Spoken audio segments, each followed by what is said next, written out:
Hello guys, welcome back to my channel. ఫైనల్గా మా get together వీడియోతో అయితే వచ్చేసా. ఆఫ్టర్ 10 years తర్వాత మా స్కూల్ ఫ్రెండ్స్ అందరం మీట్ అయ్యాం. స్కూల్ అనేది ప్రతి ఒక్కరి లైఫ్లో చాలా మెమొరబుల్ డేస్ ఉంటాయి కదా, మాకు కూడా అంతే. అప్పుడు ఫ్రెండ్షిప్లో ఉన్నంత ప్యూర్నెస్, ఇన్నోసెన్స్ తర్వాత ఎక్కడా ఉండదు. ప్రతి బ్యాచ్లో లాగానే మా వాళ్ళు కూడా చాలా ల్యాక్ చేసి 10 years తర్వాత ఇప్పుడు అపాయింట్మెంట్ ఇచ్చారు మా విఐపీస్. యాక్చువల్గా మీట్ అవ్వాలి అనుకుంటే వెంటనే అవ్వదు కదా, అందరికీ కుదరాలి. మాది నియర్లీ 40 members ఉండే బ్యాచ్. స్కూల్లో బాయ్స్ అండ్ గర్ల్స్ కలిపి 10 members కొన్ని ఎమర్జెన్సీ సిచ్యువేషన్స్ వల్ల రాలే, కానీ రిమైనింగ్ అందరూ అటెండ్ అయ్యారు. 10 years తర్వాత మీట్ అయ్యాం కదా, ఒకరినొకరిని చూసుకుంటే చాలా ఎగ్జైట్ అయ్యాం. అసలు స్టార్టింగ్లో కొంతమంది గుర్తుపట్టడానికి కూడా టైం పట్టింది, అంత చేంజ్ అయిపోయారు. మేము గెట్ టుగెదర్ పార్టీ వచ్చేసి స్కూల్లో కాకుండా మా ఊరికి, గణేష్ వాళ్ళ ఊరికి మధ్యలో చిన్న ఫారెస్ట్లా ఉంటుంది. అక్కడ అమ్మవారి టెంపుల్ అయితే ఉంటుంది, ఇక్కడైతే పెట్టుకున్నాం. ఇది చాలా ఫేమస్ టెంపుల్ మాకు. ఇక్కడ అందరూ అమ్మవారికి మేకలు, కోళ్ళు మొక్కుకొని బలి ఇచ్చి అక్కడే వండుకొని ఫ్యామిలీస్ అందరూ ఎంజాయ్ చేస్తారు. మేము ఇక్కడే ప్లాన్ చేసుకున్నాం. ఇక్కడ టెంపుల్ మొత్తం ఏం వీడియోస్ తీయలేదు, ఎందుకంటే చాలా ఇయర్స్ తర్వాత మీట్ అయ్యాం కాబట్టి టోటల్ గోల్డెన్ టైం మొత్తం వీళ్ళతోనే స్పెండ్ చేయాలని ఫిక్స్ అయిపోయాం. ప్లేస్ అంతా అయితే చాలా బాగుంటుంది. నెక్స్ట్ టైం వెళ్ళినప్పుడు టోటల్గా టెంపుల్ చుట్టుపక్కల అంతా రికార్డ్ చేసి పెడతాను. ప్రజెంట్ అయితే మా గెట్ టుగెదర్ పార్టీ అయితే చూసి ఎంజాయ్ చేసేయండి. ఎవరికి డ్రింకులు రాలేదన్న ప్రూఫ్.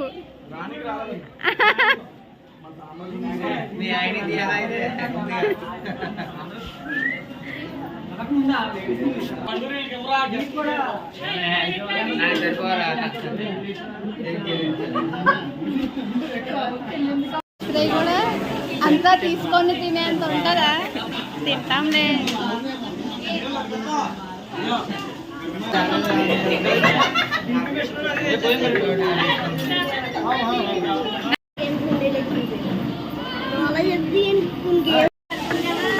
ఆల్రెడీ కలిపేసి వచ్చేసాడు వచ్చేటప్పుడు. డైలీ పులిహోర కలపడమే.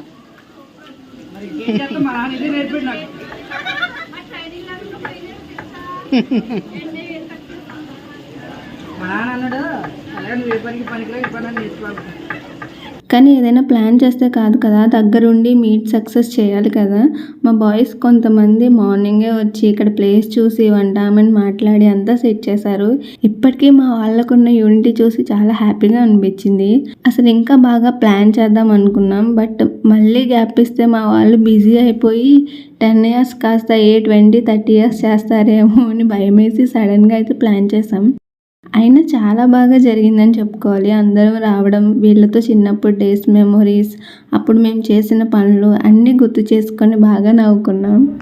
ఇంతకీ మా ఫుడ్ వెరైటీస్ చెప్పలేదు కదా, prawns fry, chicken curry, fish పులుసు and fish fry and rice and sambar కూడా ఉన్నాయి. ఇన్ని వెరైటీస్ అయితే చేసుకున్నాం. మా 30 members చేయించారు. ఫుల్ అయితే కుమ్మేసాం. టేస్ట్ అయితే చాలా బాగుంది, కానీ అక్కడ అంతా ఎందుకో తినాలనిపించలేదు. కానీ నాకు ఇప్పుడు వీడియో ఎడిట్ చేస్తుంటే అబ్బా మళ్ళీ ఉంటే బాగుంది, తినాలి అనిపిస్తుంది. మీకు కూడా అలా అనిపిస్తుందా? ఎప్పుడైనా ఫంక్షన్స్కి వెళ్ళినప్పుడు అన్ని వెరైటీస్ చూసినప్పుడు తినాలి అనిపించి సడన్గా అక్కడికి వెళ్ళినాక తినలేకపోవడం, తర్వాత వీడియోస్లో ఫొటోస్లో చూస్తున్నప్పుడు తినాలి అనిపించడం, ఇలా మీకు ఎప్పుడైనా అనిపించిందా? అయితే కామెంట్ చేయండి. అందరూ ఒకేసారి కూర్చుంటే వడ్డించడానికి కుదరదు కాబట్టి ముందు మేము గర్ల్స్ అయితే కంప్లీట్ చేసేస్తున్నాం. నెక్స్ట్ రౌండ్లో బాయ్స్కి అయితే పెట్టాము. సో అందరం ఒకేసారి అయితే హ్యాండిల్ చేయలేమని అక్కడ ప్లేస్ కూడా. ఇంకా ఆఫ్టర్ ఇంకా ఫుడ్ అంతా అయిపోగానే ఇంకా ఫొటోస్ అయితే దిగుతాము, గ్రూప్ ఫోటో అన్నట్టుగా అందరం కూర్చుని దిగామన్నమాట. ఇంక ఈ ఫోటో చూస్తే సార్స్ ఒక్కటే తక్కువ, కానీ మా చైల్డ్హుడ్ ఫోటోకి అయితే ఎగ్జాక్ట్ ఉంది. అది నేను లాస్ట్లో యాడ్ చేస్తాను, రెండు కంపేర్ చేసి అప్పటికి ఇప్పటికి ఎలా ఉన్నామని.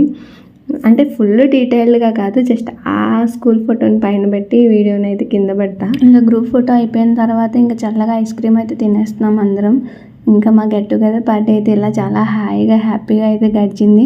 మీరు కూడా మీ చైల్డ్హుడ్ ఫ్రెండ్స్ని మిస్ అయితే మీరు కూడా గెట్ టుగెదర్ ఇప్పటి వరకు ప్లాన్ చేసుకోకపోతే డెఫినెట్గా మిస్ అవ్వకండి, ప్లాన్ చేసుకోండి, చాలా మెమొరబుల్గా ఉంటుంది.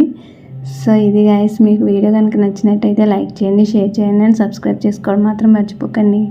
Thank you for watching.